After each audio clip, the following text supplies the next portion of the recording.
Bonjour chers élèves, j'espère que vous allez bien. Aujourd'hui, on va faire une nouvelle leçon, celle de la description d'un animal. Comment peut-on décrire un animal? Quelles sont les démarches à suivre pour réussir sa description?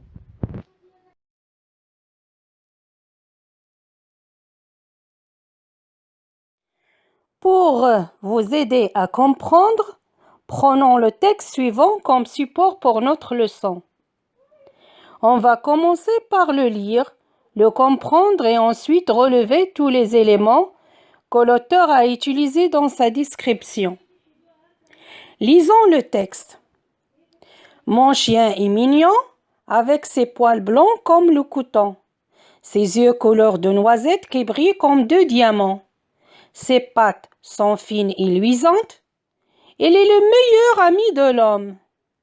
Il a souvent les oreilles dressées. Ses dents sont pointues. Il se met à aboyer quand il voit un inconnu. Il s'appelle Mickey. Il est propre et gentil en plus. Il est sage et le soir, il garde bien la maison. J'aime beaucoup mon chien et je ne peux pas vivre sans lui.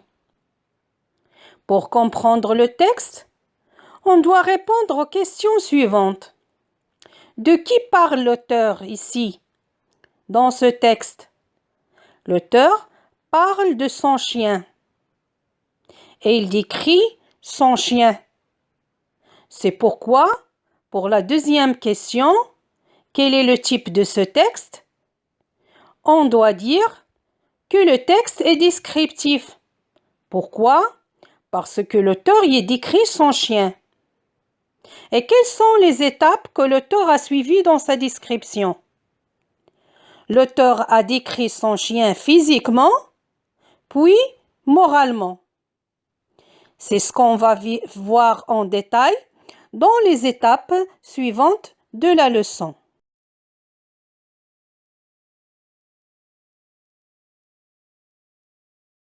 Dans le tableau suivant, nous avons une répartition des parties du corps du chien décrites et les caractérisations utilisées par l'auteur.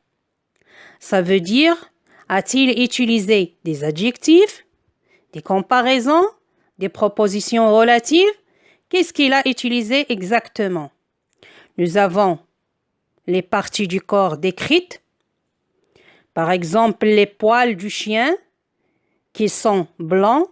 Ici, il a utilisé l'adjectif blanc. Comme le coton, ici nous avons une comparaison. Il compare la blancheur des poils de son chien à celle du coton. Ensuite, il a donné aux yeux la couleur des noisettes. Ici, nous avons un complément de nom, de noisettes. Qui brille, c'est une proposition relative. Comme de diamants, ici, nous avons une comparaison. Il compare la brillance des yeux de son chien à la brillance des diamants. Il a ensuite décrit les pattes de son chien en utilisant deux adjectifs attributs, fine et luisante.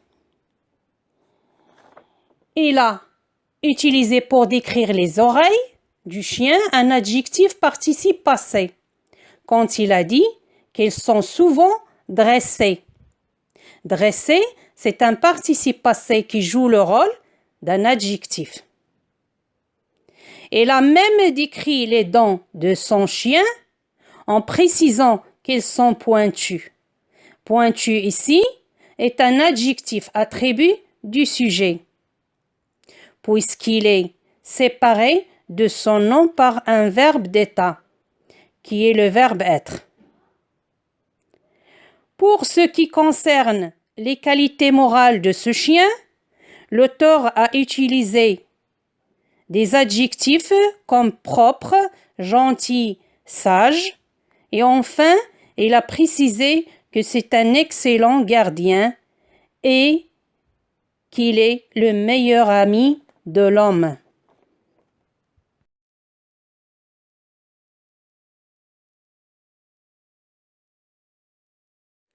Dans cette partie de la leçon, on va répondre à la question suivante. Quels sont les outils utilisés pour décrire? L'auteur a utilisé des adjectifs attributs. Exemple, mon chien est mignon. Mignon est un adjectif attribut du sujet, car il est séparé du nom qu'il qualifie par un verbe d'état, qui est le verbe être. Il a utilisé aussi des adjectifs épithètes, comme dans l'exemple suivant, mon chien est mignon avec ses poils blancs. Blanc est un adjectif épithète parce qu'il se place à côté de son nom qu'il qualifie, qui est poil. L'auteur a utilisé aussi des comparaisons comme dans l'exemple suivant. Mon chien est mignon avec ses poils comme le coton. Comme est un outil de comparaison qui introduit bien sûr une comparaison. On a déjà dit que l'auteur compare la blancheur des poils de son chien à celle du coton. Il a aussi utilisé le superlatif, qui est une sorte de comparaison aussi. Comme dans l'exemple suivant, il est le meilleur ami de l'homme.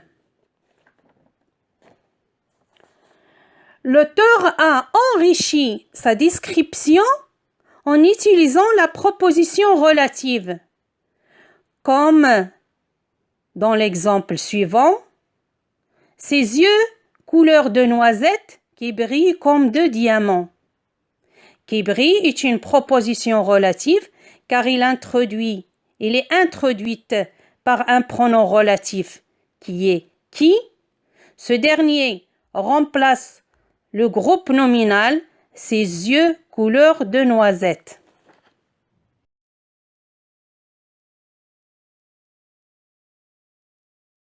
À la fin de chaque description, on doit exprimer nos sentiments envers ce qu'on décrit. C'est ce que l'auteur a fait ici. Il a terminé son récit en exprimant ses sentiments envers son chien, lorsqu'il a dit « J'aime beaucoup mon chien et je ne peux pas vivre sans lui ». Dans cette étape est nécessaire pour terminer une production écrite qui a comme sujet décrire une personne ou un animal.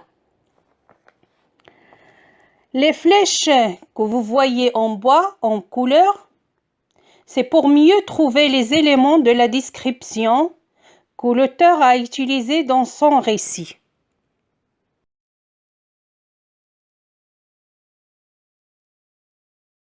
Comme exercice d'application, je vous propose, mes chers élèves, de réaliser la production écrite suivante qui a comme sujet lors d'une visite en famille ou avec des amis à un parc zoologique, un animal en particulier a attiré ton attention. Fais la description de cet animal. Bon courage et à bientôt.